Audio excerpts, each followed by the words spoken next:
Everybody ready?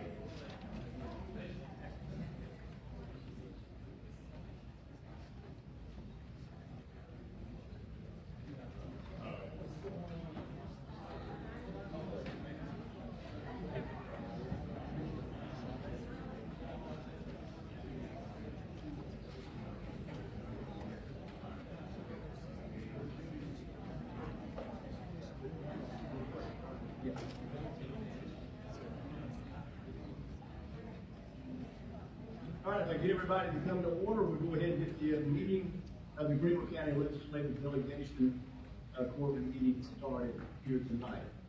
Thank you everyone for coming tonight. I think we've got some judge candidates that are here tonight. Let's go ahead and get those. Recording in progress. So if we could, while the recording is in progress. If we could have the judge candidate, would you mind standing? Okay. Your Honor. My name is Catherine Tiffany, and I'm opposed to seek my second term here in the Greenville Court. 5 years ago, you took the trust in me, and I appreciate it, and I'm honored by it. And I don't think anyone will question that we have the heaviest docket, but we also have the hardest court to judge. And COVID brought its challenges, and Representative Allison was asking me about how to face those challenges. I want y'all to know we never stop, and we won't stop. And we're working on the backlog that we had, but I don't think you can have a better group of judges working together. We have 5 resident judges, 3 at-large judges in this county and circuit. So if you have any questions about what we do, it ranges from divorce, adoption, termination of criminal rights, custody support, domestic abuse, juvenile crimes. Let us know we cover everything. I welcome your questions about my background, my qualifications, and what we do. And thank you for waiting.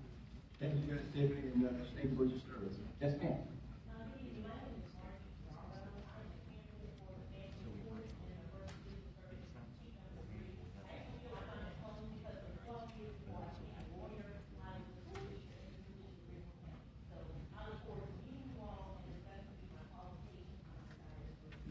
You want to bring that? Where do you live now? And why? I'm just kidding. I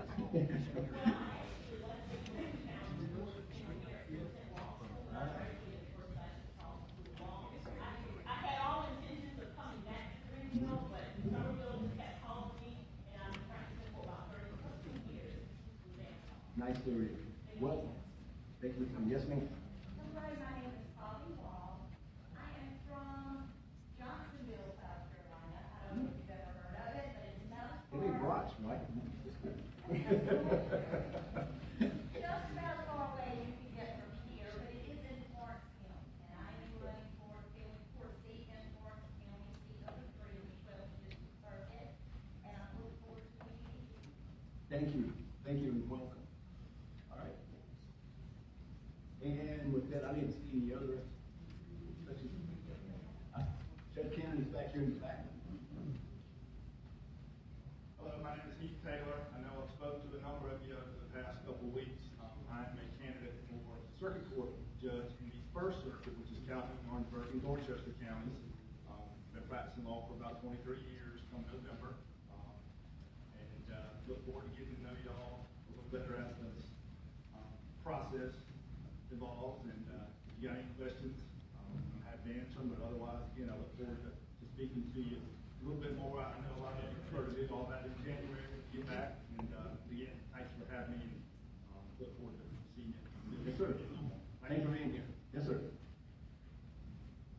Good afternoon. My name is Daniel Copel. It's good to see everybody again. I'm running for the Fifth Circuit, seat number 2. I'm a former magistrate judge, and I just opened my own law practice in Columbia, South Carolina. I look forward to speaking with you all very soon. Thank you for having me. Thank you. Yes, ma'am.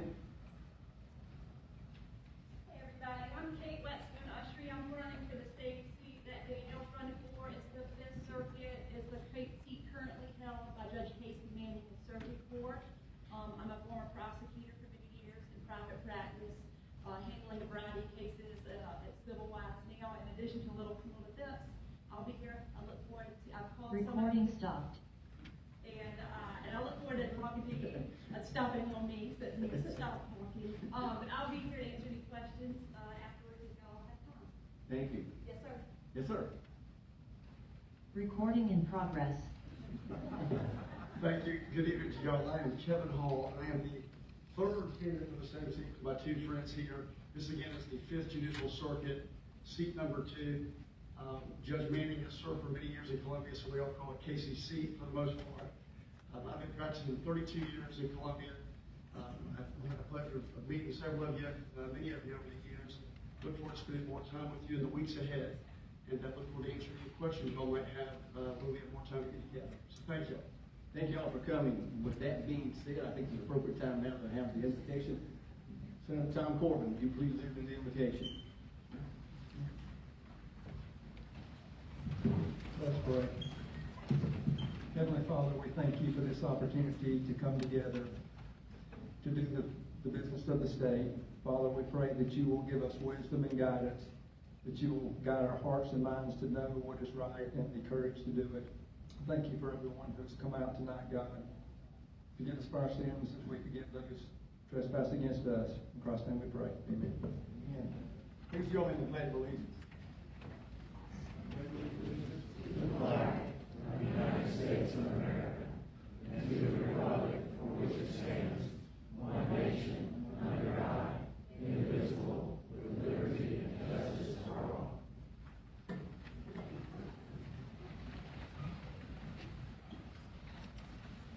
Thank you again, everyone, for being here tonight.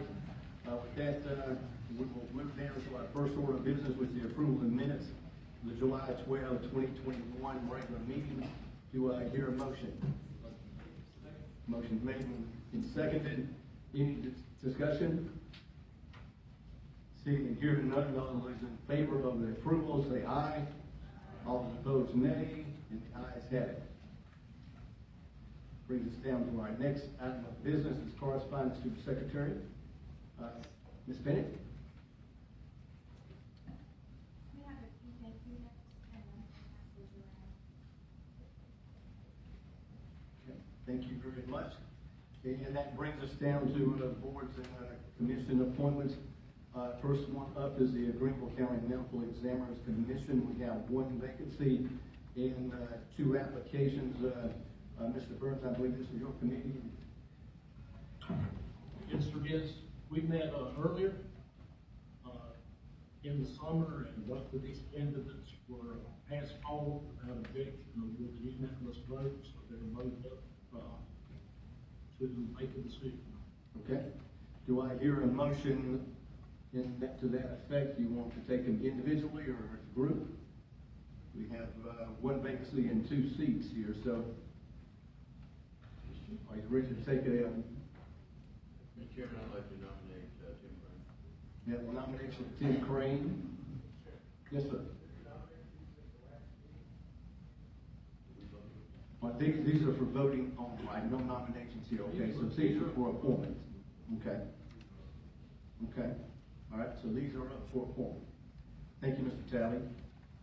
So with that being said, we'll take them individually, so we'll go down to the line, and if you would, please announce who you're voting to appoint, and we'll take that on our way to voting.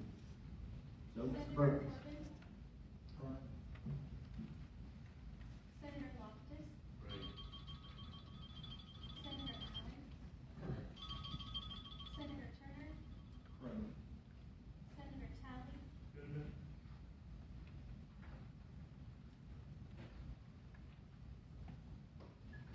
Representative Burns. Representative Patton.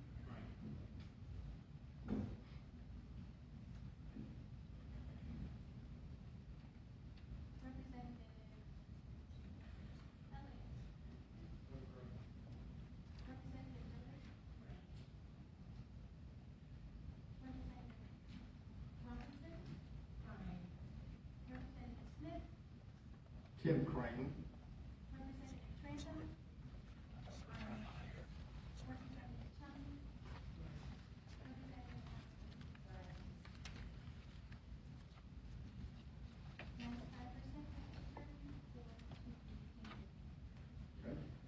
So, Mr. Crane, you here? Not seeing him, congratulations anyway. And that brings us down to the Mental Health Board. We have 4 vacancies, and these are also ready for appointment to the board. And we have 1 reappointment. You want to take that one separately? Or do them all at one time? Remember, there are 4 vacancies, so if you're going to visit, you need to take in to do it 4 people. Okay? First, yeah, 1 is a reappointment. Right? Francis Anderson? I'm sorry, these are all for elections. Yes, these are all for election, correct. So the first one is Francis Anderson. So if we will start the roll call now, remember there are 4 seats, so you need to give us 4 names at the most, okay? You don't have to give us all 4 names, but if you would give us 4 to fill those 4 vacancies. Senator Corbin. Anderson, Matthews, Wall, Rutherford. Senator Montes. Anderson, Matthews, Walsh, and Wood. Senator Allen.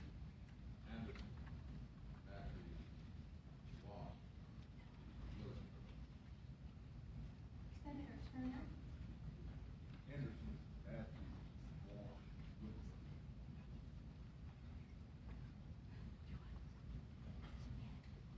Senator Tappan.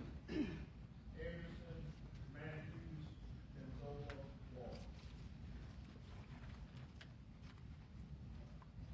Representative Burns. Willenberg, Walsh, Matthews, and Anderson.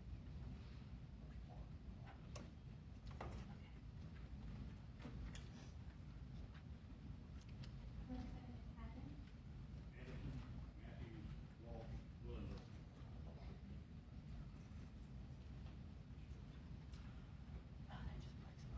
Representative Elliott. Anderson, Matthews, Walsh, Willenberg. Representative Robinson.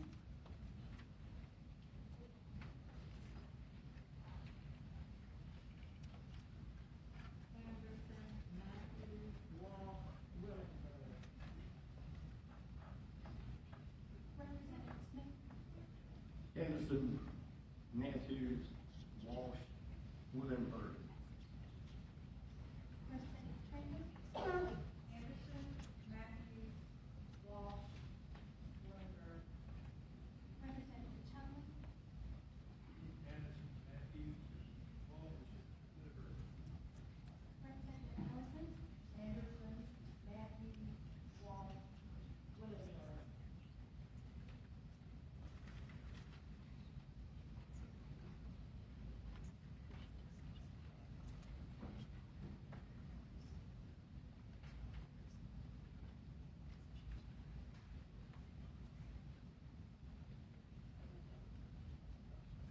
Okay, I have 94% for Anderson, Matthews, Walsh.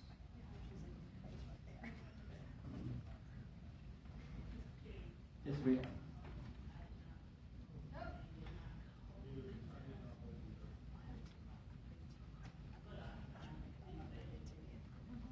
Representative Phillips. Representative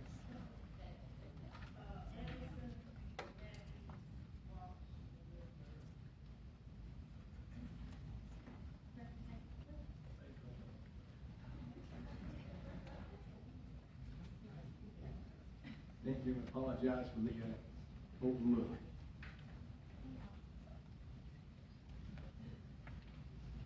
And that really didn't change the outcome at all, did it?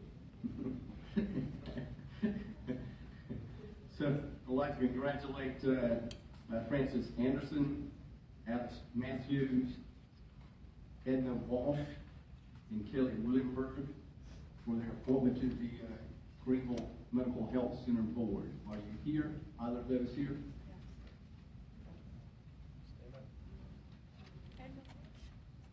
Okay. Congratulations. And that brings us down to the Greenville Legislative Delegation and Transportation Committee. The committee met and reviewed these applications. We found all four to be qualified. We also found that Mr. Epps and Mr. Hughes have had very good attendance at the Delegation Transportation Committee meetings. I think they only missed one meeting over the last year, their appointment. So we would recommend, we would give them to you as qualified and ready for your decision.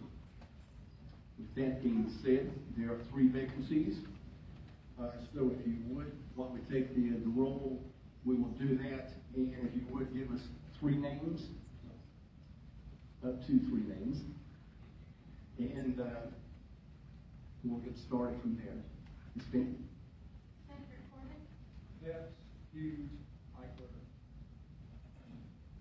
Senator Loftus, Yes, Hughes and Parker. Senator Allen, Yes, Hughes, Parker. Senator Turner, Yes, Hughes, Oxford.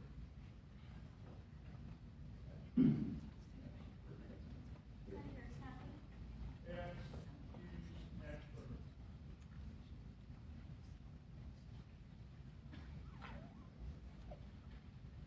Representative Willis, Yes, Hughes and Robert. Seems like everybody has a different overview. Representative Burns, Yes, Hughes and Ashford. Representative Haddon, Patrick, Paul, Robert. Representative Elliott, Yes, Hughes and Ashford. Representative Dillon,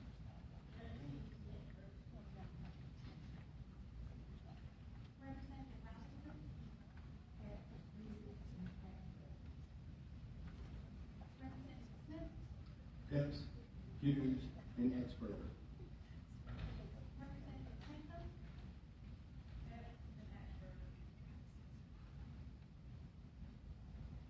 Representative Chumley, Representative Allison, Candidate Epps, no. Hughes, no. Robert,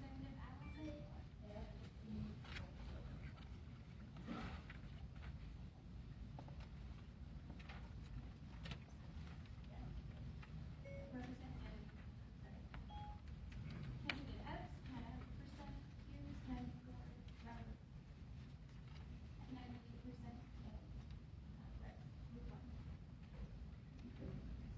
Or Patrick Epps, Paul Hughes. Hey, Patrick, how are you? Welcome, and congratulations. Paul? Didn't see him here. No?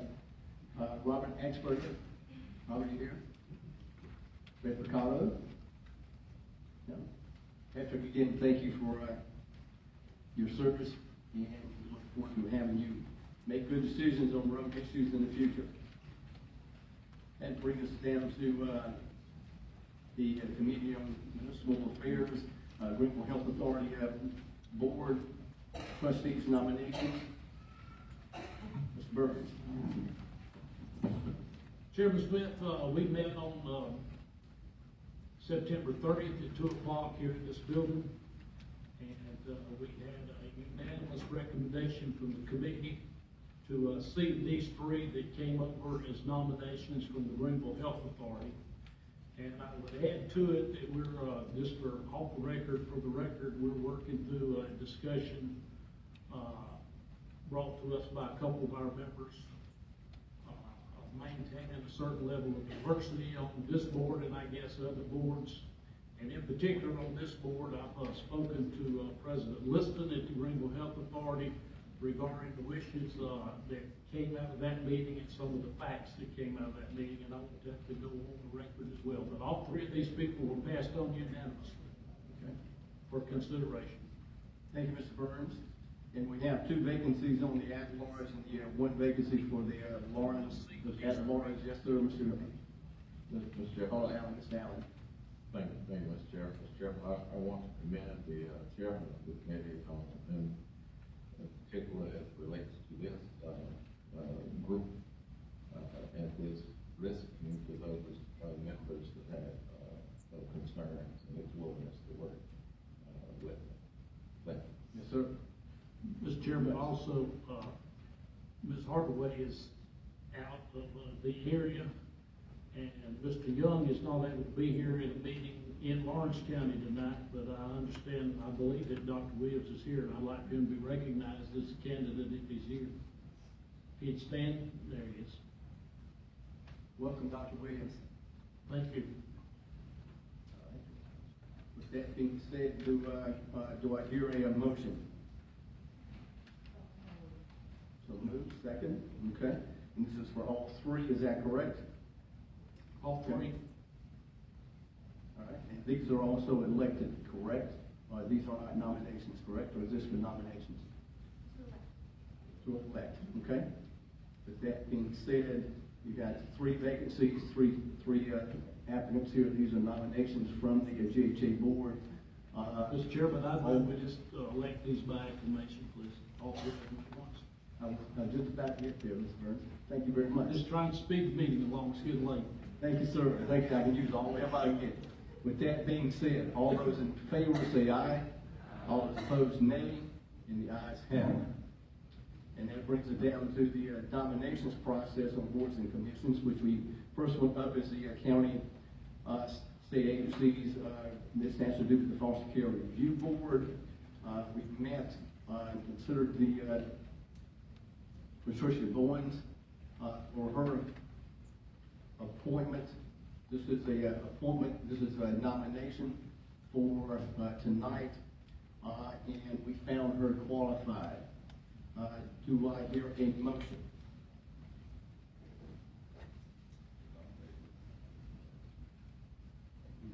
There's two vacancies and one applicant, so we could go ahead and elect them. I make a motion to nominate Chris Owens and appoint her by acclamation. In the way the rules. Waive the rules. Okay, everybody got that motion? Do I hear a second?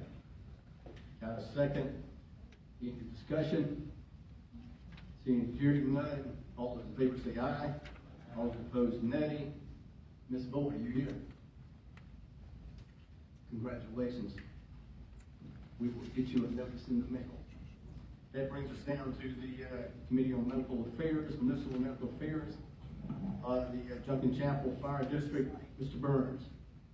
All right, Mr. Smith was found to be qualified, and he is the only applicant, so at the appropriate time, I'd like, since he's qualified, for us to waive the rules and elect him also by acclamation.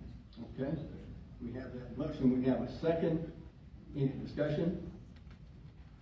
Seeing, hearing none, all those in favor say aye. All those opposed, nay. And the ayes have it. Brings us down to the Committee on State Highways and GPATS, Greenville Legislative Delegation, Transportation Committee. We have one reappointment here, and it's Mark Thornton. Mark Thornton, we also looked at his attendance record. He has had very good attendance at the meeting. I think it was 100%. In his attendance at the meetings, we found him qualified. Do I hear a motion? That's the way the rules and go ahead and electing, okay? All right, so this is waiving the rules and electing by acclamation. Do I hear any objection to that?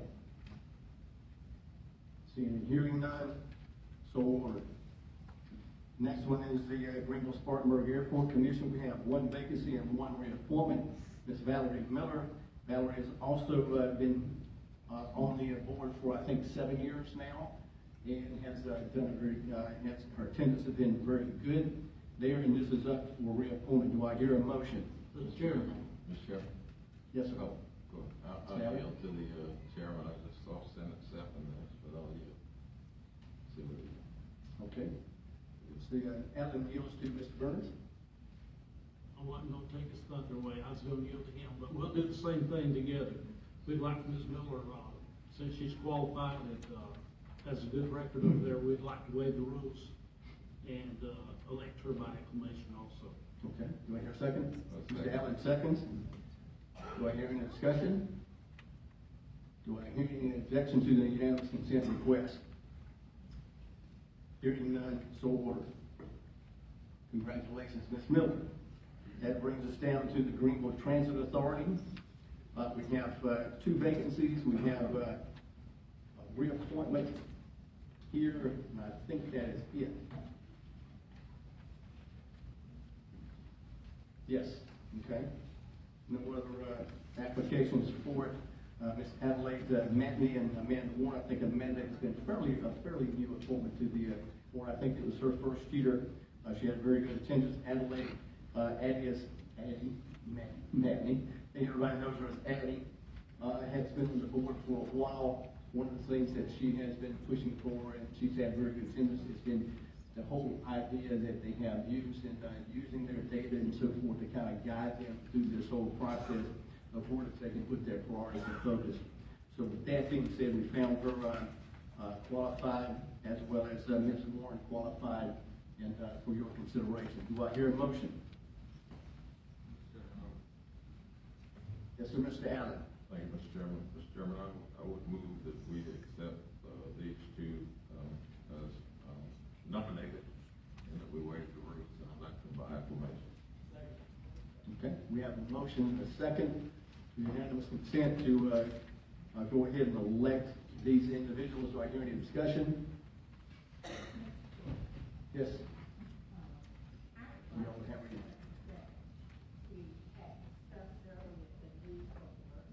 Mhm.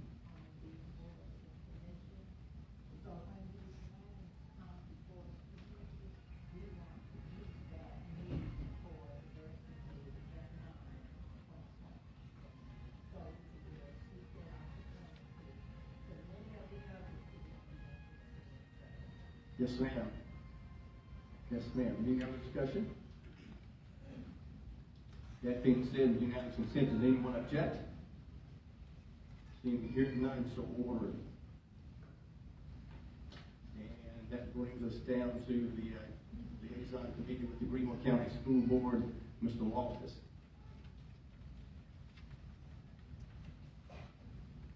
Greenville County First Steps, Mr. Loftus.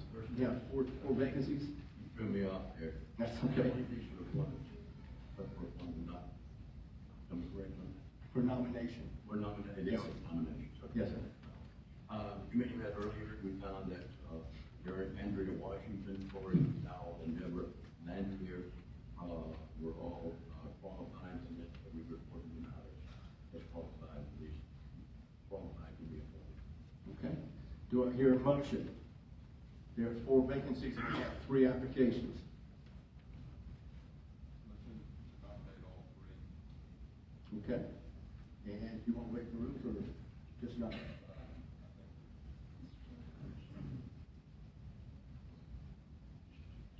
Yes, Rachel?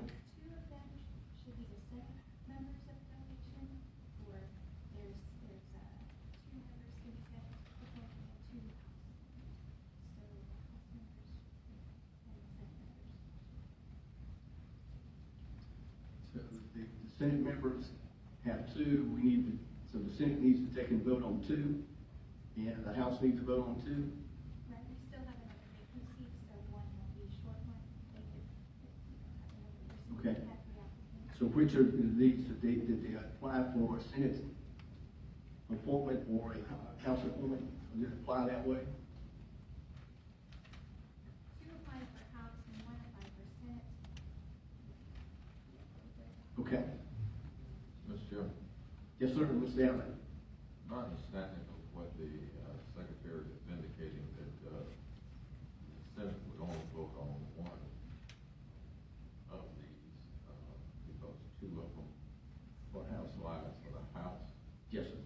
So there would be a vacancy, I would think that the Senate would also have to deal with at some other point in time. Is that the case? McDowell and Vandermeer applied for a House seat. Okay. And Ms. Washington applied for the Senate seat. Okay. All right. With that being said, House members, do I hear a motion for Corey McDowell and Deborah Vanderveer?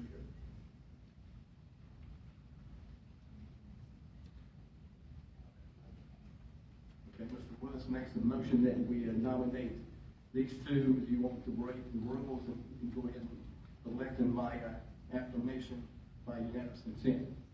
Okay? Do I have a second? I have a second. Do I hear any further discussion? All those in favor say aye. And again, that's just the House members.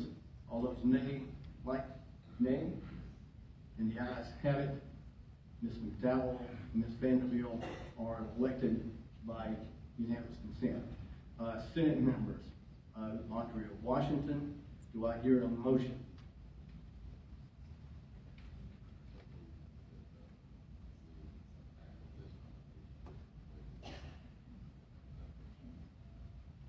Mr. Allen has made a motion to elect Ms. Washington by acclamation and to waive the rules to elect her.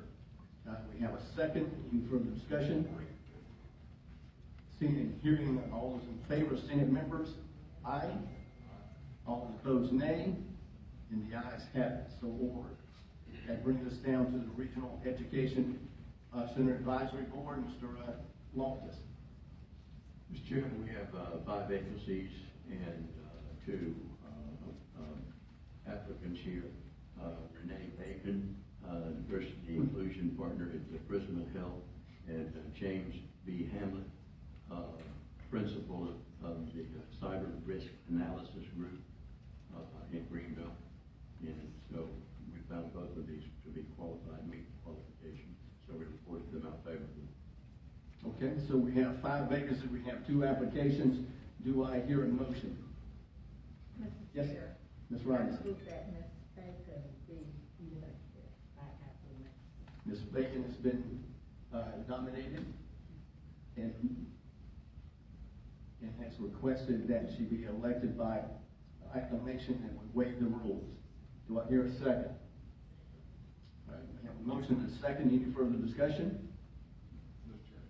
Yes, sir. Mr. Wright.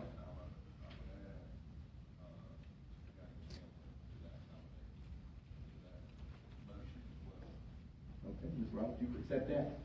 Okay, seconds accept that? Okay. So we have both of those now up for unanimous consent of election to the Education Center Advisory Board. Any further discussion? Seeing and hearing none, all those in favor say aye. All those opposed, nay. And the ayes have it. So ordered. That brings us down to the Renewable Water Resources Committee, Mr. Turner. Thank you, Mr. Chairman. The Committee on the Renewable Water Resources were unable to meet. We tried to meet again this afternoon. We didn't have a quorum to meet officially. I think there was discussion on all 4 appointments or people up for appointment, and it would be the desire of the committee that we move all 4 through the nomination process. Go ahead and nominate all 4 of these names for the next meeting. You make that in the form of motion? Motion. Okay, do I hear a second? Okay, have a second. Any further discussion? Seeing and hearing none, all those in favor say aye. All those opposed, nay. And the ayes have it. So all 4 of them are nominated and will be considered for election at the next delegation meeting in January, correct? Ms. Bennett? Okay, all right. With that being said, we now have a report from, I'm sorry, Mr. Loftus? I know that Mr. Brett's here, Mr. Martin's here, okay?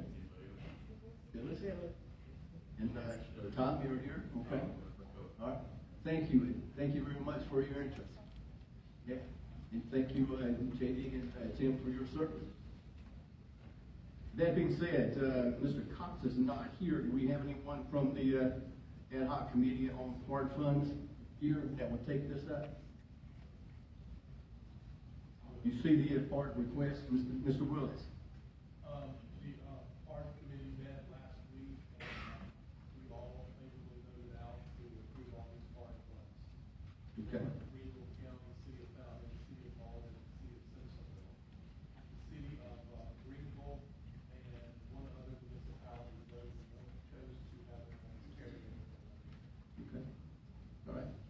Mills makes that in the form of a motion. Do we have a second? We have a second. Any further discussion? Seeing, hearing none, all those in favor say aye. Aye. All those opposed, nay. And the ayes have it.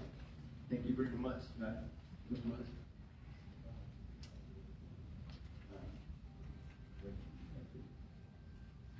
Okay. And that brings us down to the resolution on Duke Energy for years of service in Greenville County. I have a copy of that resolution in your packet.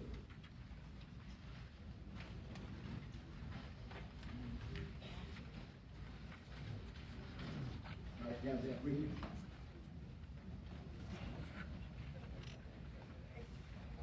We also have someone here. Will, would you like to come up and chat a little bit about what we're doing here? And I think you have an invitation, is that right? Yes, sir. Mr. Chairman, thank you, and I'll be brief. I know y'all got a lot of other business. My name's Will Kenny. I'm here on behalf of Duke Energy tonight, and wanted to first thank you for putting this resolution on the agenda. It's this resolution, we'll be presenting it to Duke at an event we want to invite y'all to. I think you may have gotten an electronic invitation. We want to make sure you get a hard copy. It's a Energy Leadership and Economic Growth in Greenville luncheon a week from Thursday at Floor Fields Champions Club. And Duke Energy State President Michael Callahan will be presenting on energy issues and economic development issues in Greenville County. And this resolution just speaks broadly to Duke's history in the county, and will be, if y'all see fit to pass it tonight, we'll be presenting it to Duke at the meeting along with some other similar resolutions passed by local governments. I'm happy to answer any questions y'all have.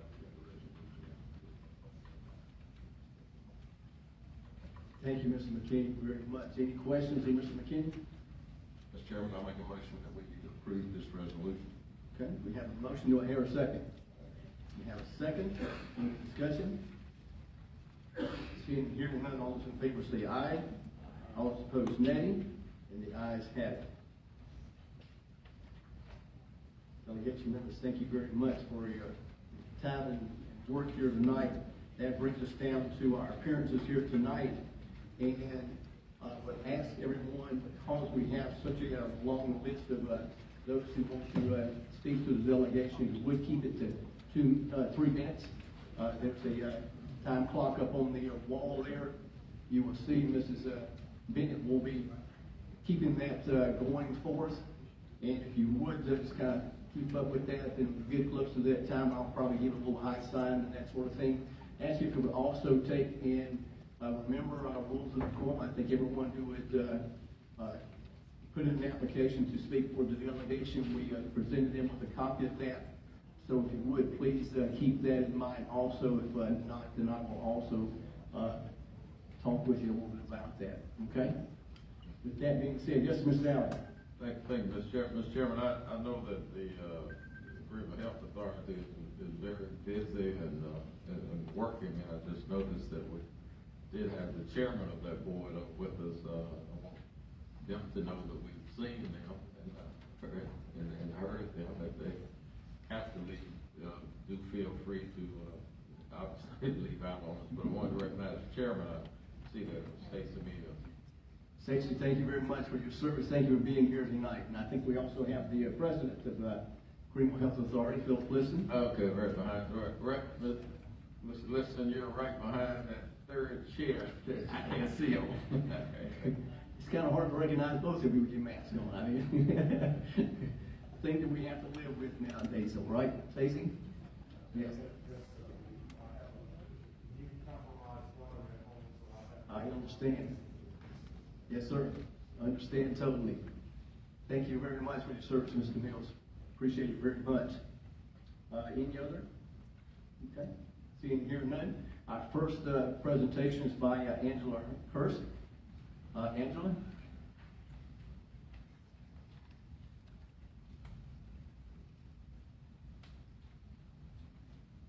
If you would, please state your name and your address for the record.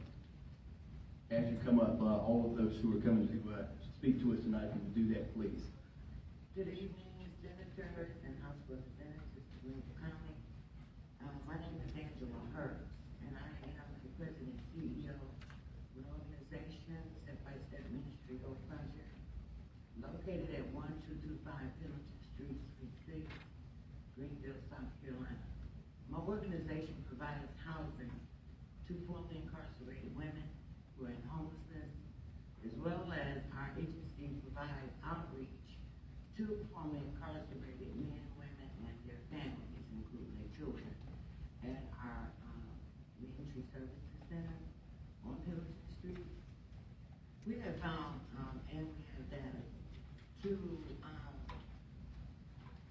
document the difficulties that formerly incarcerated citizens, discrimination against marginalized citizens and their families face due to arrest and conviction histories. These are taxpaying citizens that many do not have a vehicle where they can share their voice, as well as we have a very limited amount of housing inventory, sustainable housing for this population to continue with their community reform in Greenville County, as well as those serving probation and parole to have the right to vote. We're speaking about taxpaying citizens who's living below poverty scale, don't have public transit that's accessible and affordable to living wage jobs, such as BMW, DF transmission, etc. My organization provides a large amount of transportation to the formerly incarcerated population to get to these jobs, which continues to strain on our revenue and our operating budget. We also, during the time of COVID, and yes, we did receive CARES Act funding, had to place many of these families into motels because they were living out of their cars with their children. Again, due to the barriers to opportunity, to be able to access sustainable housing where their children have sidewalks, playgrounds, and yard space and bikeways to play safely. And I am coming here tonight to represent these difficulties to our senators, to our House of Representatives. We need your help. We're talking about taxpaying citizens that's working menial jobs to keep a roof over their head, to keep their families safe from themselves out of prison and jail. This is a public safety threat.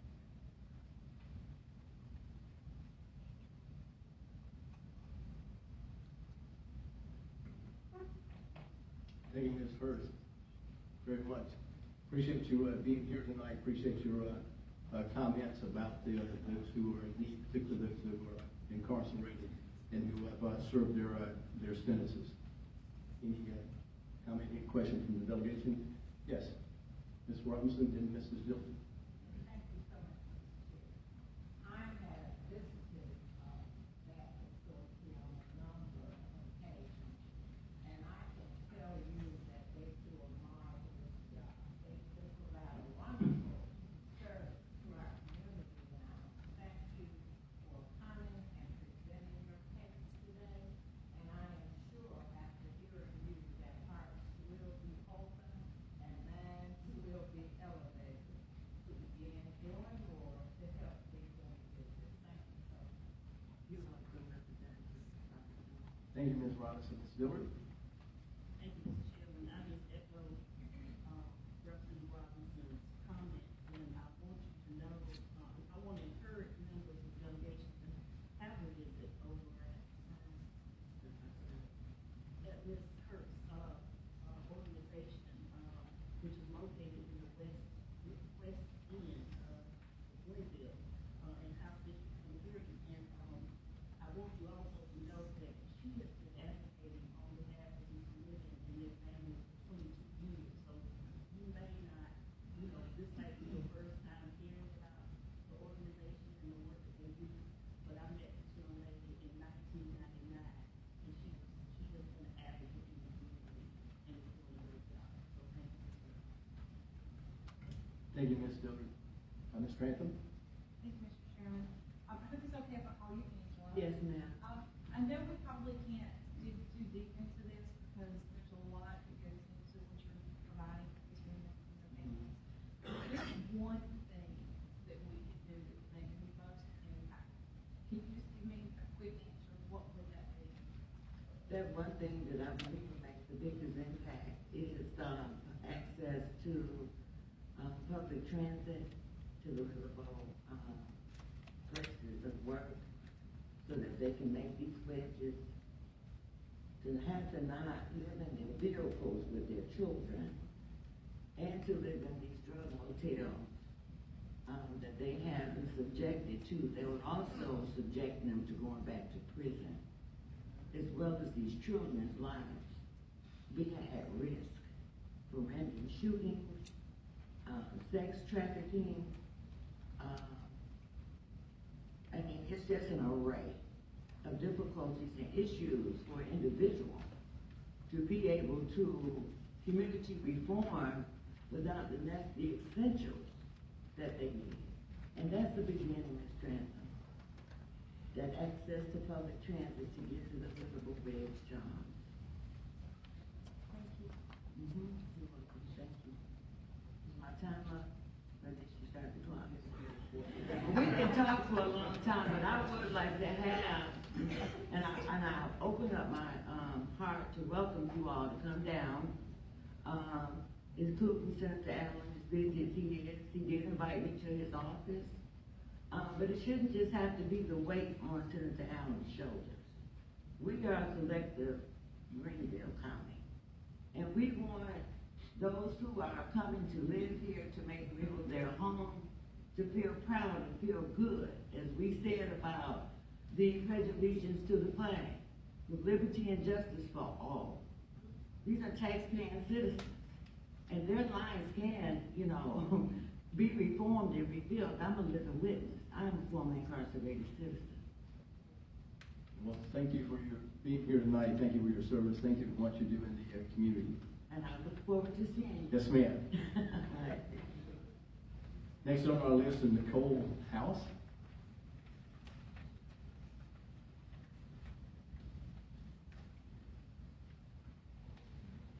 Good evening, legislators. My name is Nicole House, and I just first and foremost want to thank you.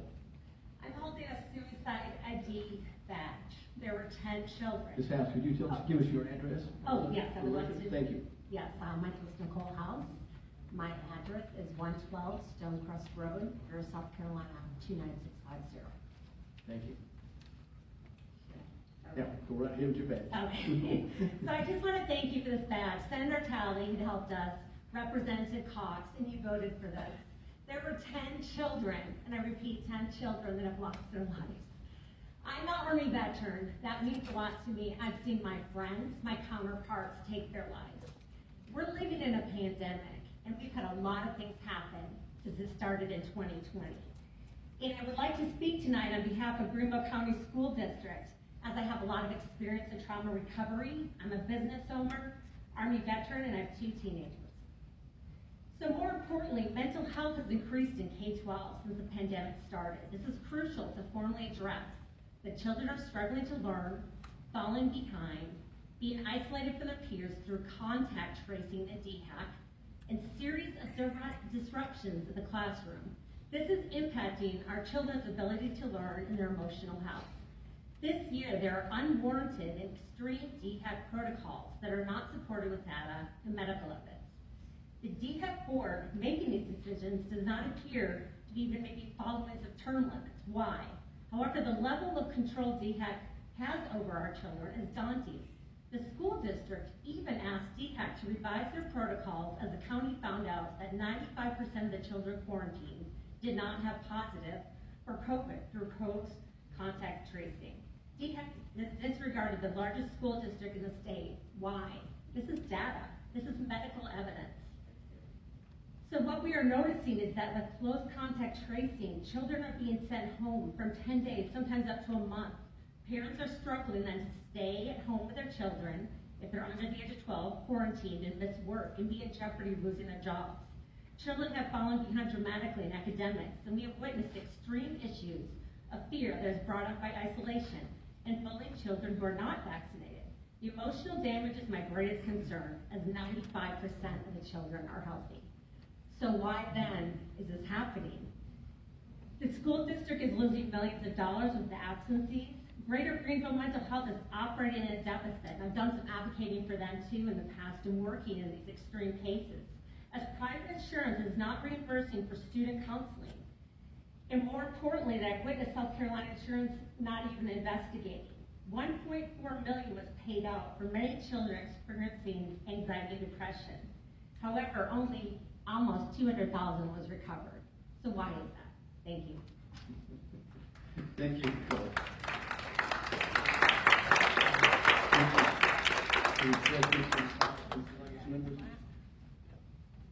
Seeing here none, that brings us down to the next one on our list, Amanda Meyer. Amanda? Amanda's not here, she has, her child sick. Okay. Sorry to hear about that. Hope she's doing well. Hope she does well and get recovered quickly. Thank you, Nicole. And the next one on our list is Melissa Witherspoon. Melissa? Welcome. I'm Melissa Witherspoon, 223 North Boulevard, Simpson Hill, South Carolina, 29681. I'm here tonight as a parent and a teacher within Williams County Schools to discuss COVID protocols and the ramifications it has placed on our children. Our society has become so consumed with COVID and DHEC guidelines, it has become impossible to teach effectively. Why are we allowing DHEC to hold South Carolina's future prisoners? When education is limited, the future of our children, and thus our state, is limited to below zero, below average. 10 days of quarantine is equivalent to 5% of the school calendar year, 5% of a child's education. This could be the difference between an A or B student, or a passing to a failing student. Truancy comes after parents for 10 unexcused absences. Why? Because being out that long is detrimental to a child's education.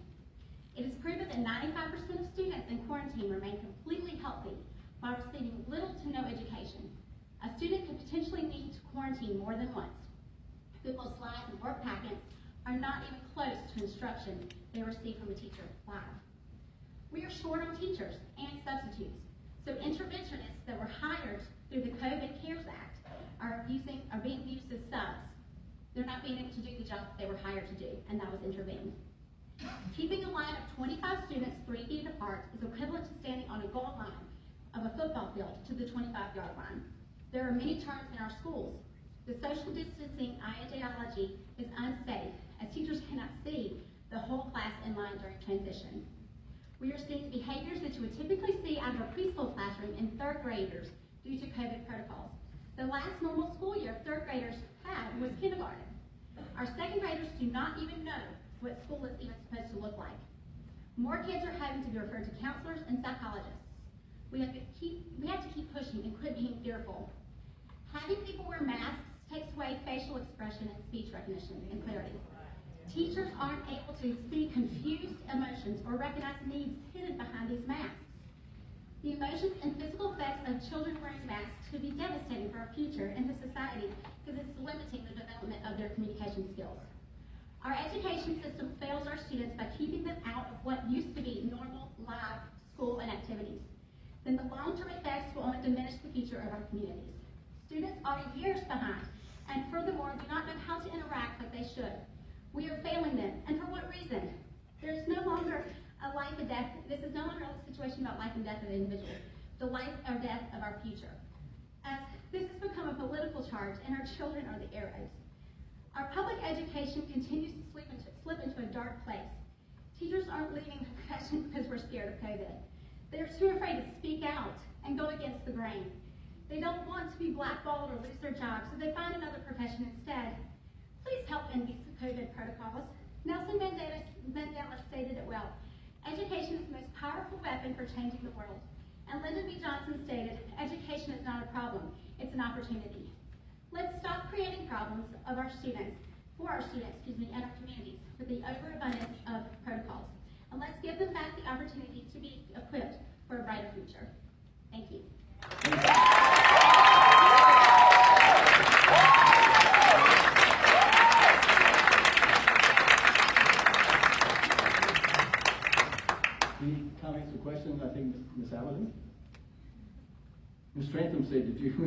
back to you. I didn't, yeah. Ms. Randall said you had a comment and a question. We need some action. We do have a question. We just wanted to ask you what district you are employed with. I'm in Greenville County Schools at Rice Elementary School. And, Right? Do you There are not recommend- mandates for masks, which I'm very thankful that we stood up for that and our district decided not to do that. However, we are still trying to keep our kids 3 feet apart. And as a K-5 teacher, you make a turn, one kid gets lost. And it's the next deal. Sorry, you mentioned that just child being exposed to being required to go home for 10 days. And we were talking about that. We've had the same situation with our business where I've got an employee, she's a young mom, and her child had to come home for 10 days because someone in the class exposed him. And he wasn't even back until 2 days before he was exposed again. Right. Got the call. No. Can't hear you. Can't hear you. Turn your mic on. Turn your mic on. He never had COVID through the whole process, so that really, I understand what you're talking about there, as far as our kids being required to go home. How do you know that? Quarantine. And they're healthy, perfectly healthy. My son was home for 2 days, and I'm like, that Google Slides from last year. Nothing against his teacher by any means, because he did the best he could, but we're bombarded. We are tired, we don't know what else to do. And trying to keep up with who's missed what and when they're gonna be out, and when they're gonna be back. It's very difficult. Well, thank you for coming to speak. Thank you. Sorry I walked away. Thanks. Any further questions of, Ms. Witherspoon? Ms. Witherspoon, thank you for your service. Thank you for your time as a teacher. We appreciate all that you do for our young people. And thank you for coming tonight. Nicole, if you got just a minute, would you come back for just a second? I want to ask you a question. I think you said that there were 10 suicide deaths. Is that right? Yes, that is correct. In Greenville County this year? Not just this year alone, starting May 2020, and then Okay. about 4 weeks ago, Riverside Middle, we lost a 13-year-old. 4 weeks ago? About 4 weeks ago, Riverside Middle lost a 13-year-old. And how many have we lost to COVID? How many kids have we lost in that? I think I've heard one, but I'm not sure if it's official COVID or if there was other health issues involved, so I can't. I just know the ratios are extremely off. Okay. So we're not losing our children necessarily to COVID, it's more to suicide than them taking their lives. Okay. All right. Nicole, thank you very much. Anything else? Okay, sorry I ran way too much. Ma'am. Yes, ma'am. Yes, I just wanted to say that my son attends Clemson, and one day a week they take a spit test to see if they have COVID or not. And Yes, so ma'am. they keep going to school. I don't know why we couldn't have something like that in the elementary and secondary. Yes, ma'am. Thank you for your comments. I'm sorry I was talking to her when I said yes, ma'am. Not to you. That's okay. Thank you very much. Next on our agenda was Ms. Swearingen. Ann Swearingen, for the record.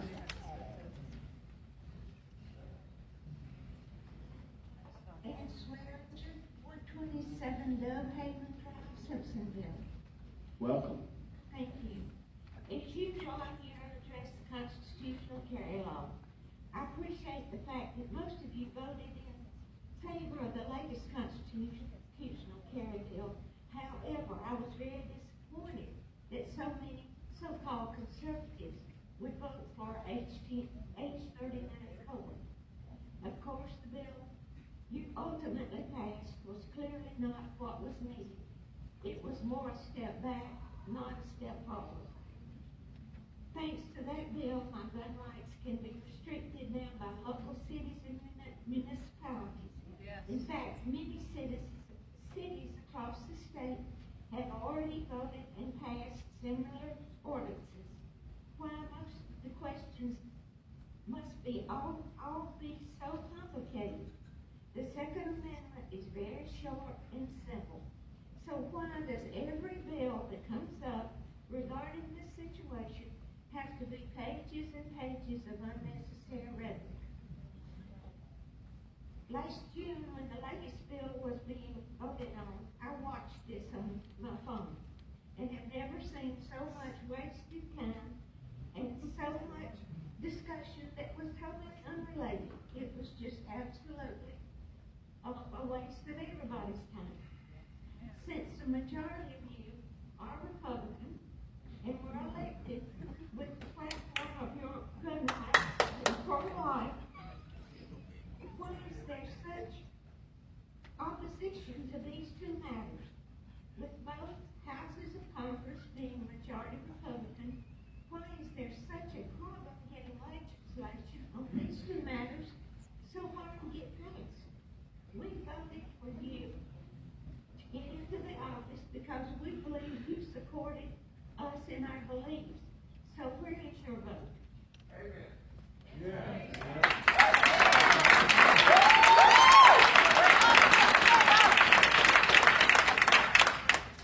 Are most of the Republican members in the House and the Senate really rhinos?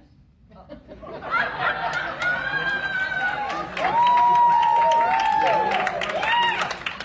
the next election, do we vote to elect, or do we find someone else that can go and vote for our wishes?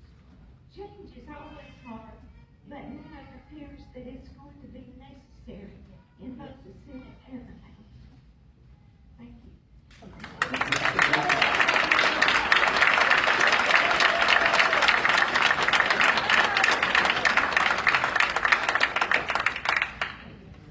Ms. Worthington, thank you for being here and thank you for your comments.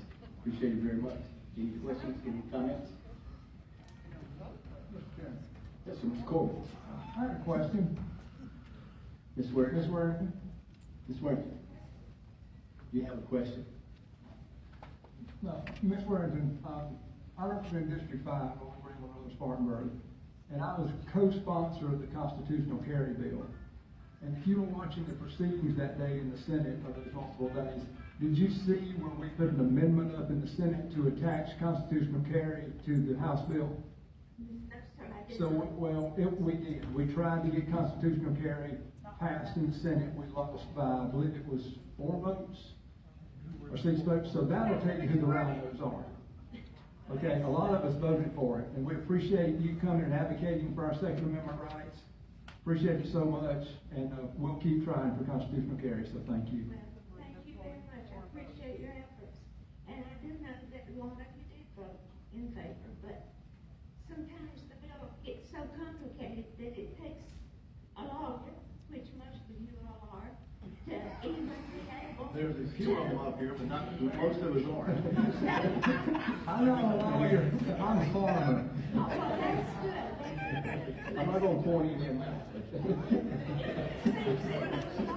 When they write something, they got to put lots and lots of words that's totally unnecessary. So I think if we could just get a simple, this is what it is, or that, then we wouldn't have to go on and on and on.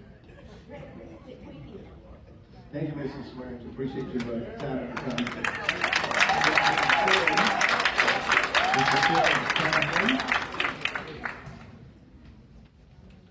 Kelly Ann Walton. Yes, ma'am.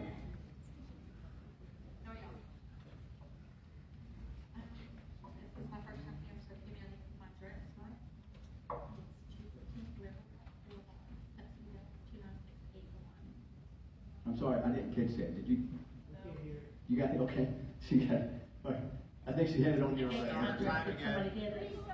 Restart the time. Am I time for giving my address? 214 Riverwalk Boulevard, Simpsonville. Okay. 29681. Thank Can you hear you. me okay? Yes, ma'am. Okay.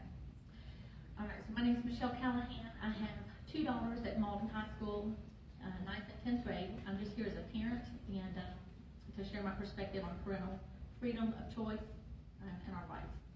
So with all the new COVID protocols that are now in place, the schools have lost focus on the emotional and academic needs of the students, families, and teachers.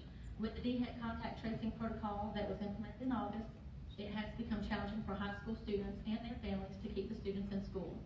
I, along with a number of parents of high school students, do not feel the vaccine is in our teenagers' best interest due to the long list of side effects and the absolute lack of history.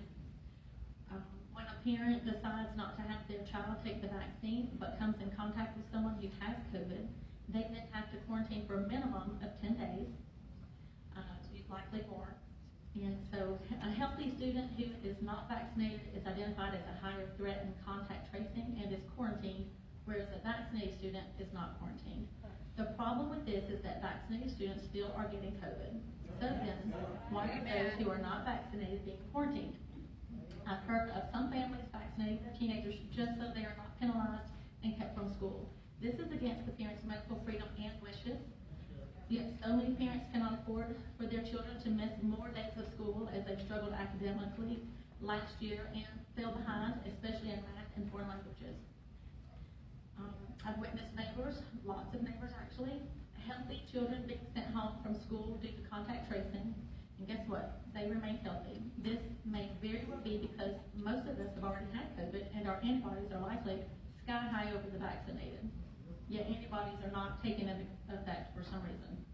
Not to mention science says this virus or disease is not primarily spread by the kids.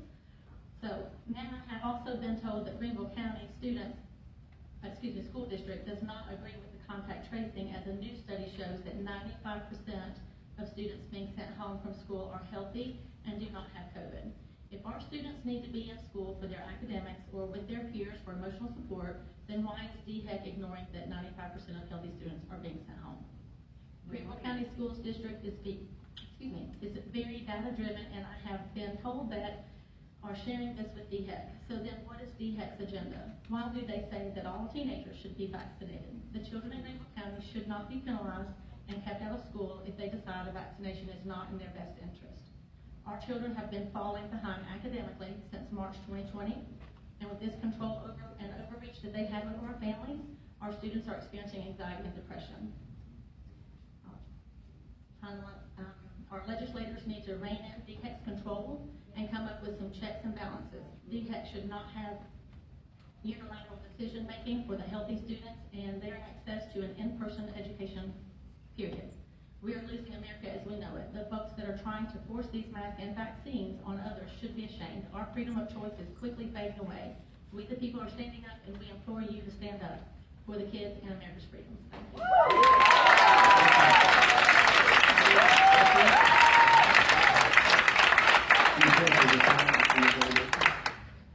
I couldn't hear you, I'm sorry. I said, any questions or comments from the delegation members? See it, hear none? Michelle, thank you very much for your time and comments tonight. We really appreciate you being here. Thank you. And I wish you well in your, because you have children where? Malden High School. Malden High School. Did you say two? Two? Okay. All right, go Thank you math, so right? much. I appreciate it. Yes, ma'am. Regina Gay?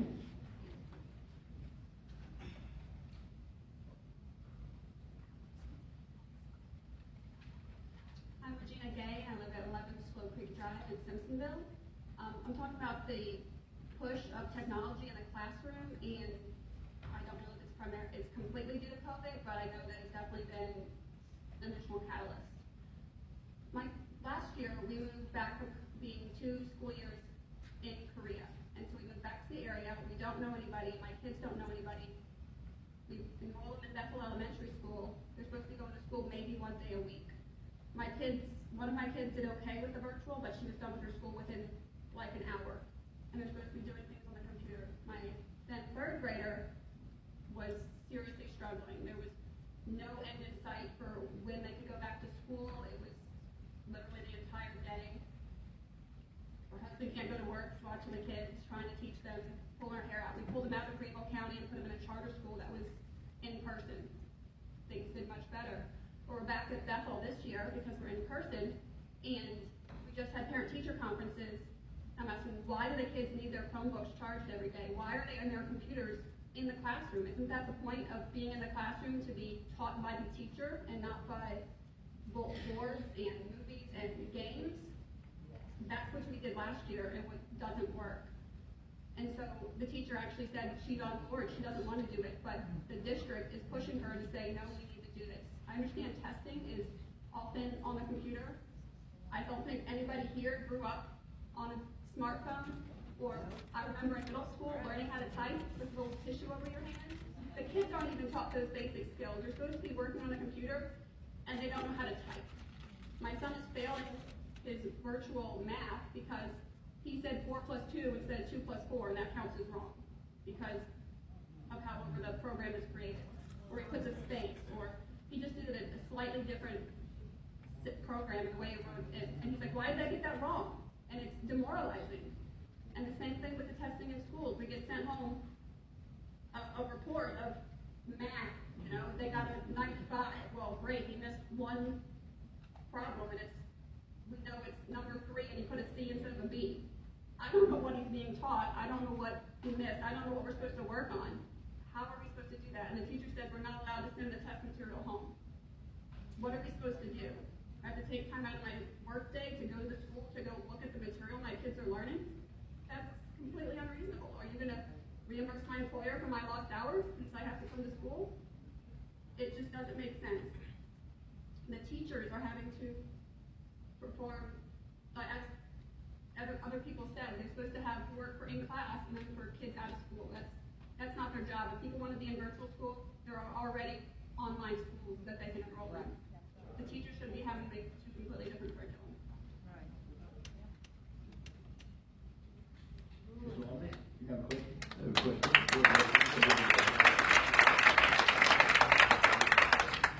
What grade level are your children in? This year they're in 2nd and 4th grade. Second and fourth. Good, thank you. Any other questions or comments? Back to the 3 R's. Thank you, sir. Eugene, thank you very much for your time. Appreciate you coming tonight and speaking to the delegation. We really appreciate that very much. Next up, we have Karen Hale. Karen, are you here? Karen Mann? Bill Coleman. Bill Coleman. No, see, Bill Coleman is not going to be here tonight. Yep, yeah, sorry about that. Meant to mention that. Next, Jack Logan. Jack?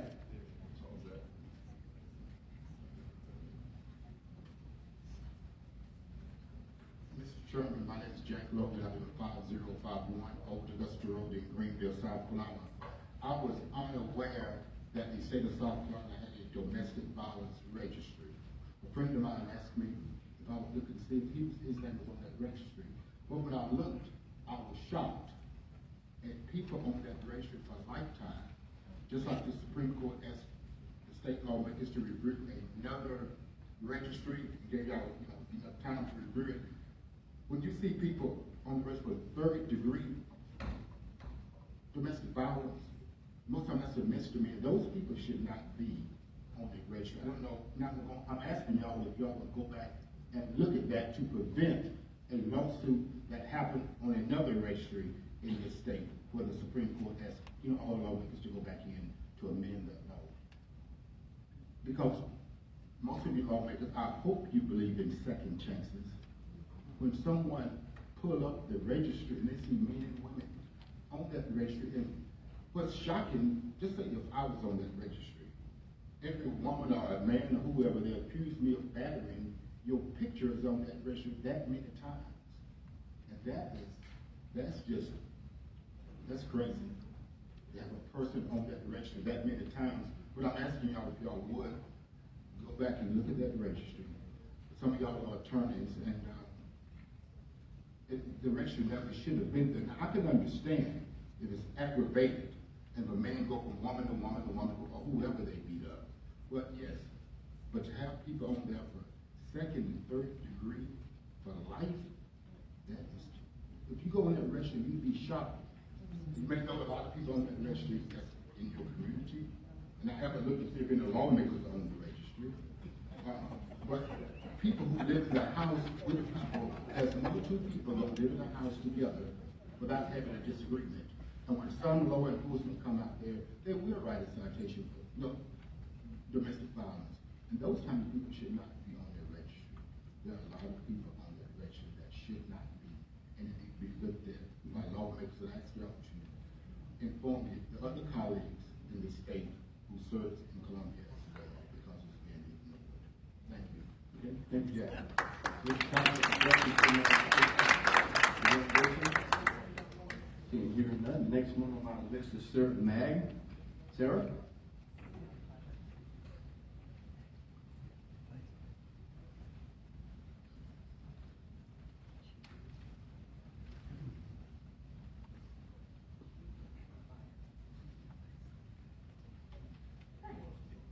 Hi, Terry.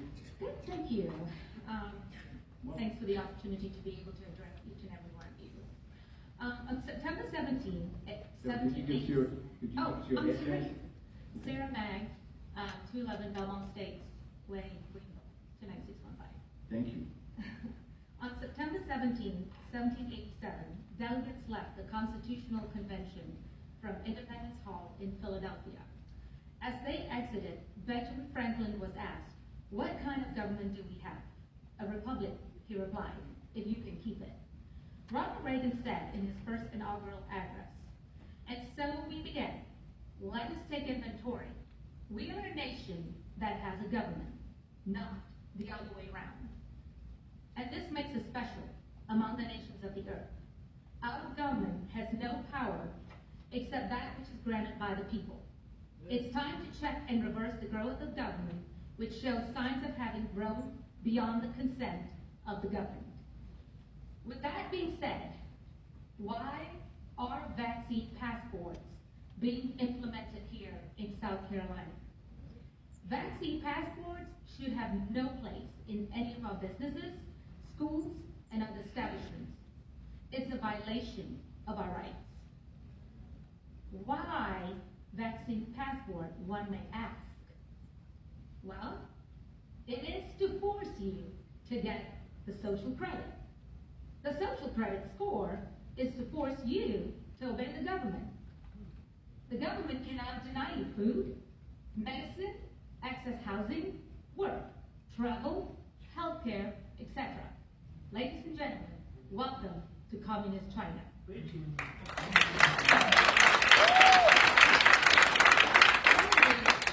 Currently, there are about 4 to 5 businesses in Greenville alone that are requiring vaccine passports, and many more statewide. Why are there not any penalties for these establishments? Vaccine passport creates a 2-tier society where the vaxxed people overlap too closely for comfort with those who are already marginalized and discriminated against. Do you want to share your personal info with the globalists and everyone else who don't need to know your business? Because that's what vaccine passport is all about. Vaccine passport could be linked to other public or private data, which can then be harvested by big tech for their nefarious purposes. If we allow these vaccine passports, we are opening the doors to losing the little freedom we still hold. This cannot happen, and we need to stand strong. Florida will start to issue $5,000 of fines for businesses, schools, and government agencies anyone who's violating the no vaccine passport mandate.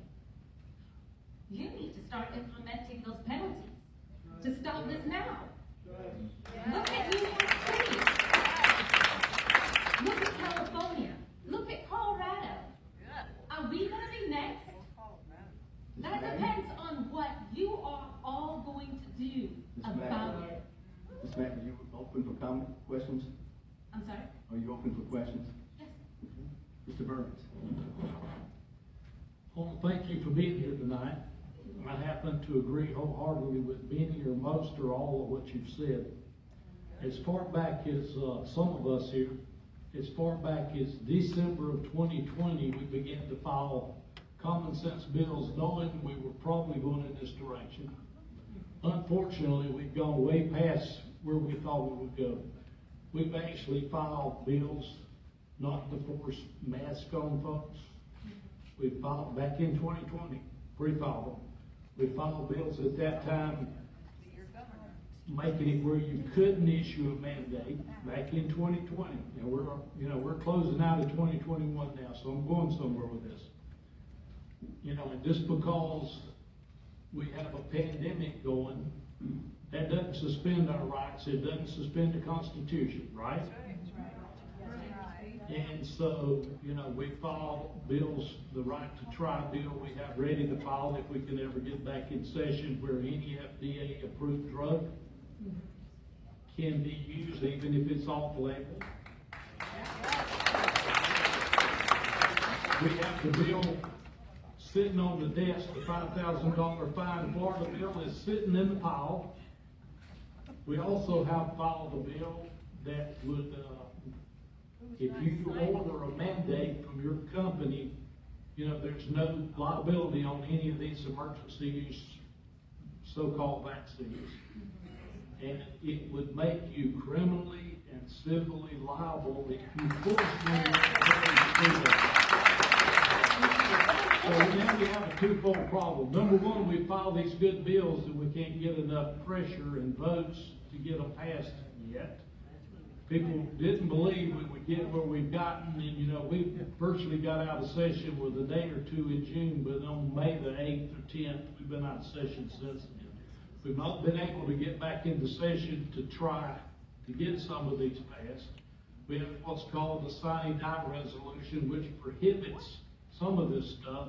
You know, we think it's COVID related, but some people don't think any of these bills are COVID related, although they are. So I appreciate you being here. I wanted to let you know that you have some help. We just don't have enough help across the state yet until the people rise up. And when they finally do, maybe we can stop some of this foolishness. Thank you for being here.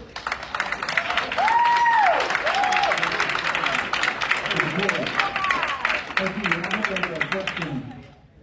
Question. Please don't go, because I want to talk to you. I thank you so much for coming tonight. I, like you, saw this coming months and months ago. And it is troubling to see our representative republic slipping from our hands with this never let a good crisis go to waste mentality that this nation is facing now. I filed Senate Bill S-177. Are you familiar with it? Okay, in a nutshell, it would prevent forced vaccinations. It would stop your employers from forcing you to get vaccinated. You couldn't lose your job, be demoted, anything like that. By a miracle, I got it through the Senate. Anybody that will tell you anything about the Senate, if a bill is contentious at all, it is extremely difficult to get through the Senate. But we did get it through the Senate. It's now residing over in the House. I filed the bill before session started last year, and we passed it in March. The House has been sitting on it. I believe most of the House members in this room here would wholeheartedly support it. And we are putting as much pressure as we can on the Speaker of the House to come back into session and deal with it. Okay. So thank you for that, for your comments tonight. And Representative Burns was right. We're only going to change this if we all get vocal and if we all make a stand, or we're going to lose the freedoms we have. So thank you very much. God bless you.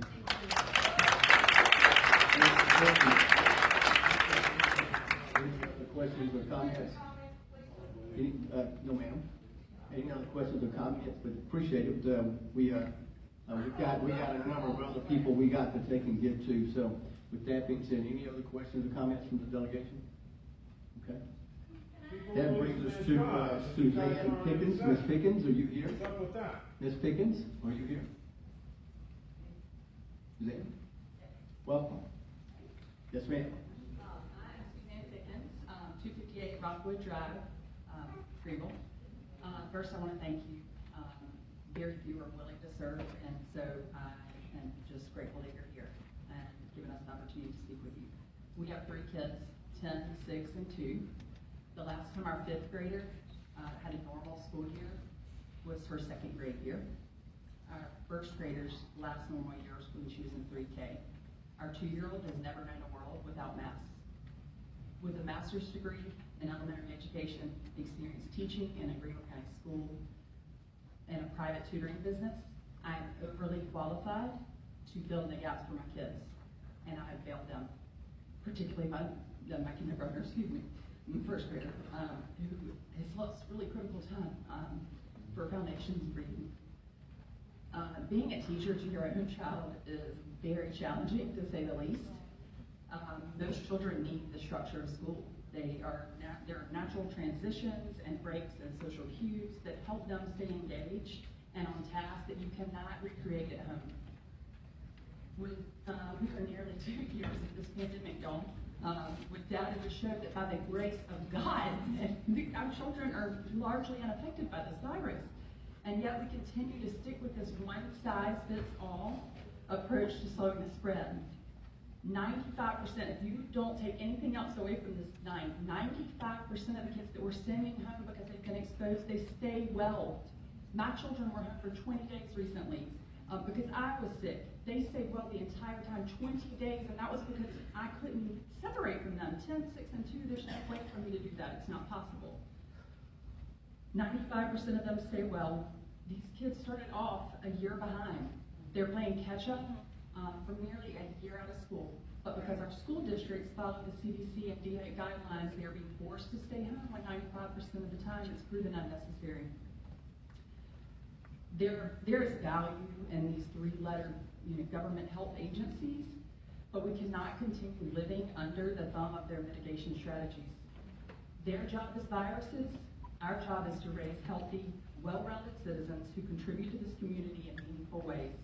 We don't have the luxury to put nurturing their mental, social, emotional, spiritual, and academic well-being on hold in the name of stopping the spread of a virus that will ultimately become endemic.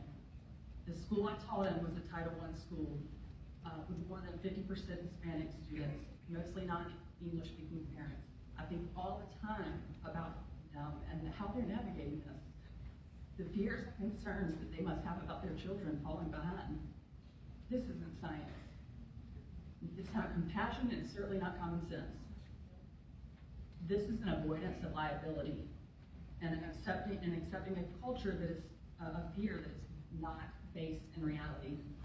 The harm and disservice we are doing to these kids by allowing DHEC and CDC to dictate the amount of time that they get in a classroom is unconscionable, and we need your help to stop it. As far as I can tell, my understanding is that this is a state level problem. Oh, sorry. Okay, any questions or comments from the delegation?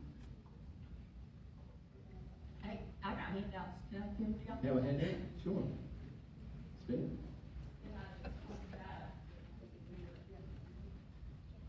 Thank you very much for your time. This is a pleasure tonight.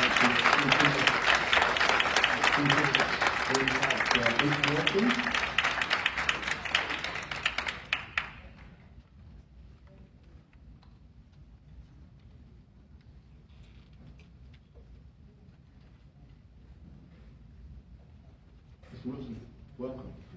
Thank you. Yes, sir. Bruce Wilson, 14 Freestone Street. I'm the founder of Fighting Injustice Together, a nonprofit organization based here in Greenville.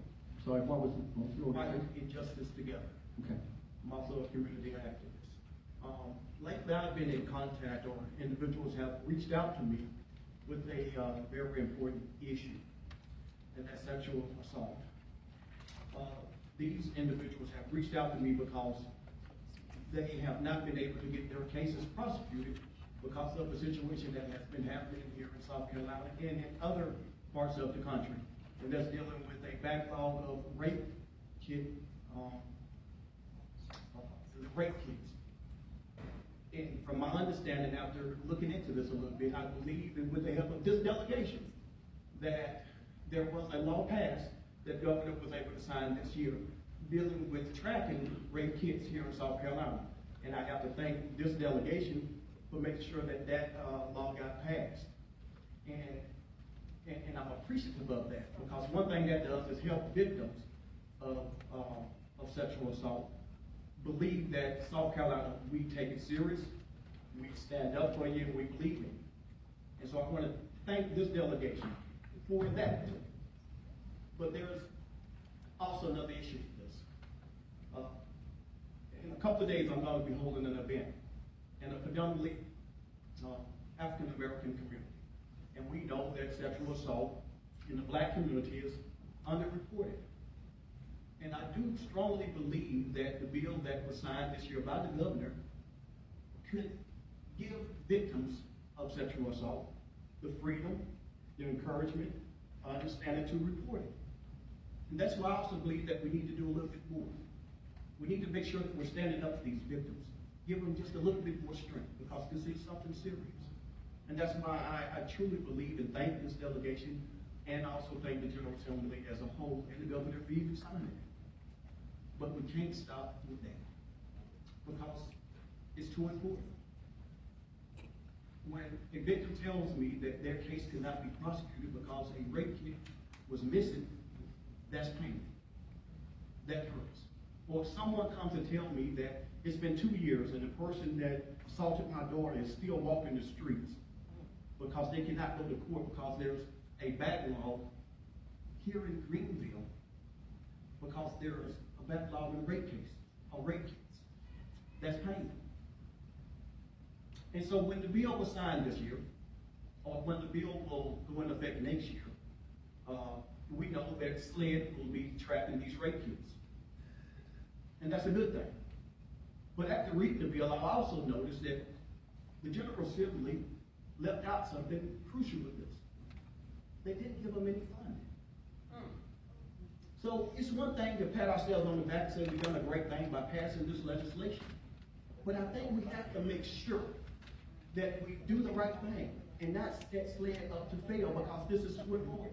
Make sure we give them all the necessary tools to make this successful, because it's too important. Because each one of these rape kits, there's a victim behind it. There's somebody behind it.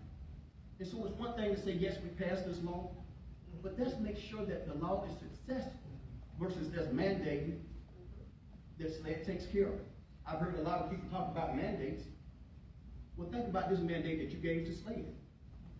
Shouldn't you also make sure that SLED is able to handle the mandate?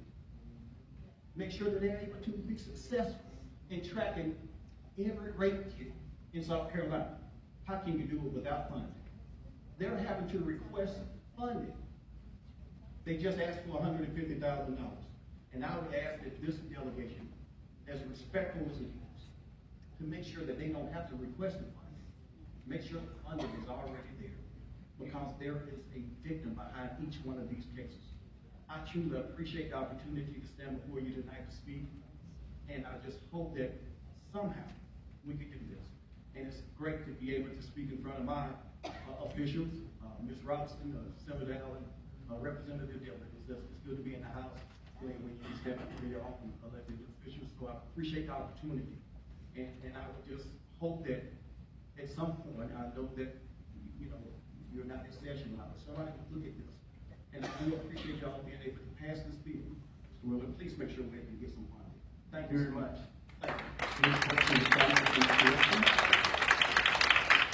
Mr. Wilson, thank you very much for your time and for your information. That brings us down to Savannah Saravia. Is that right? I'm sorry? Susanna Saravia. Welcome, Susanna. Yes, ma'am. I'm here. My name is Susana Saravia. I live 613 Phillips Road, Greenville, South Carolina. And I'm here to talk about the USA. Okay, when you look at this flag and to make it stand, you look at the colors and then symbolize something. And the red symbolizes happiness and valor. The white symbolizes purity and innocence. And the blue represents diligence, perseverance, and justice. And I want to tell you, a lot of people are scared. You have to get a vaccine when a vaccine has stuff that it will harm their health or even cause their death. And the CDC is not showing the real results of what it does, but it's all global passports. So what happened to America? America has to stand in front of all the nations of the world, because we have to have God on our side. You just pledge allegiance to God. So if you pledge allegiance to your God, you are by Him, and you're supposed to do what He tells you. And right or wrong, It doesn't come from us to dictate what is right or what is wrong. The Bible tells us what is right and what is wrong. I pray to God for mercy, because it not only affects you guys, your children, your grandchildren, the whole world. You know, we need to pray to God to have mercy on us. And you know what the Lord says? The Lord says in Matthew 6:8, He says, the Lord God has told us what is right and what He demands. See that justice is done. Let mercy be your first concern. So if somebody cannot do something, why pressure? Why pressure on them to have it done? Think about it. Think about your actions.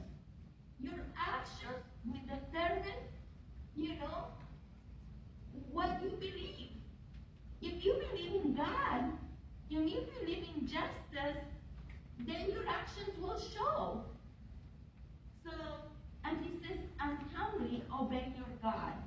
So we need to go and obey Jesus with all our heart, because He's the only one that can turn around this. He's our healer. He's our Savior. Don't think that this vaccine will save you. No, it's trying to make a global corruption and the whole world, and trying to mandate stuff to have a global, you will no longer be America. They're going to control you. So think about it. Think about the actions. I'm sorry, but, you know, loving your neighbor is not to do harm. That's what God says in His word. So let's think about it. Thank you for giving Next question is questions for comments from the delegation. No? Candace Brewer.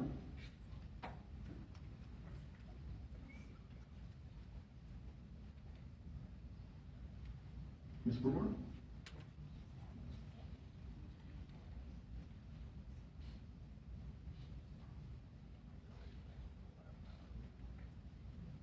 Welcome, Ms. Brewer. Good evening. Good evening. I'm Dr. Candace Brewer. I live at 40 Gentry Street, Greenville, South Carolina, 29611. I'm a community activist, and I'm the founder of the South Carolina chapter of HOST. HOST stands for Protect Our Stolen Treasures. And our treasures are the ones that we're losing in the streets to senseless violence and also to police violence. We advocate throughout South Carolina against gun violence and for police accountability. We assist domestic violence victims. We assist homeless people. We assist the incarcerated with prison reform and helping them stay in contact with their families. We're basically out in the communities each and every day, 24/7. We show up at the crime scenes of victims. We assist the families. We do grief counseling. And we attend bond proceedings, bail proceedings. We attend court proceedings. We assist the community with each and every one of their needs. We're a nonprofit 501(c) organization. Even though we are a nonprofit, we receive absolutely no funding. Even though we're in the community every single day, I take funding out of my own pocket. So I am respectfully asking the delegation to help fund the organization.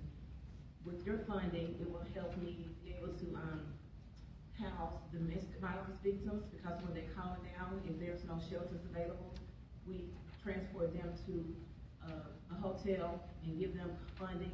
We transport them to a hotel and give them housing for a couple of days until a domestic violence shelters open up. Your funding will also help with the victims that we have in the community for the gunshot victims. So we respectfully ask that the delegation consider funding our organization. Thank you. Thank you. Any questions? Ms. Robinson?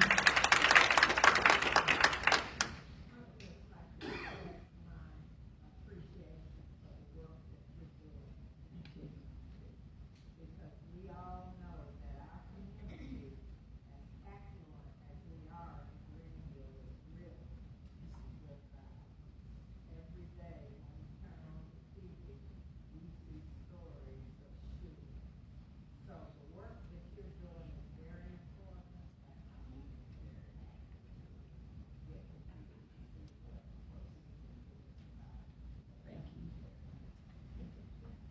Thank you, Ms. Robinson. Ms. Brewer, thank you very much for your time and thank you for your comments tonight. Thank you very much. Yes, ma'am. Next up is Stephanie Lee. Stephanie?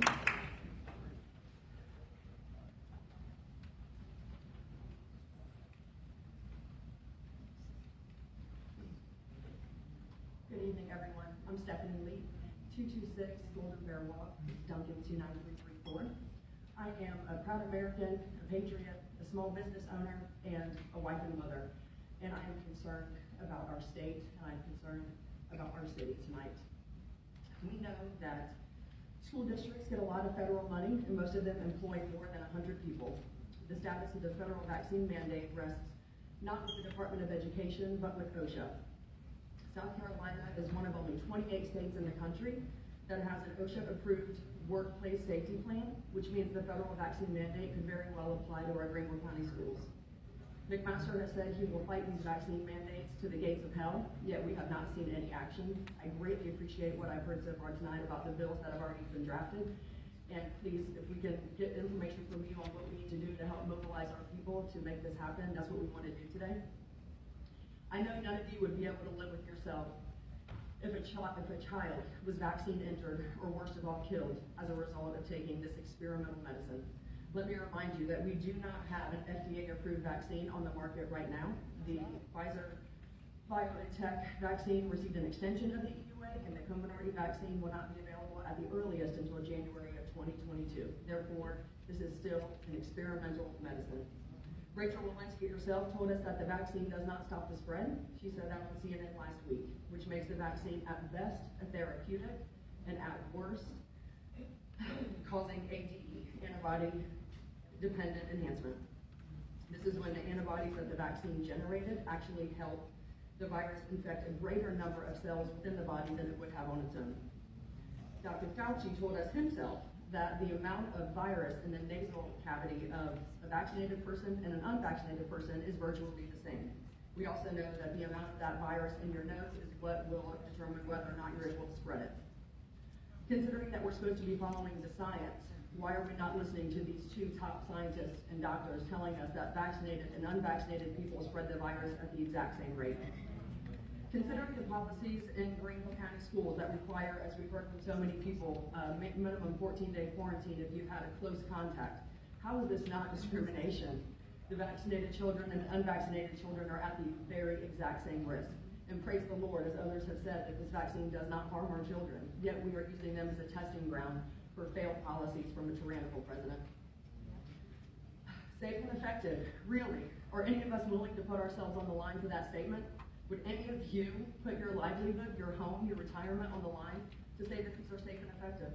There's no long-term studies, control groups were eliminated, and there are massive numbers of reports from the VAERS database that have not been evaluated. It should be a jumping off point at best. We know that every one of those probably are not from the vaccine, but why have there not been more autopsies on people who have died as likely a result of taking the vaccine? Until we have answers, we say no to vaccine mandates, no to vaccine passports, and we need your support as this legislative body to support us in that measure.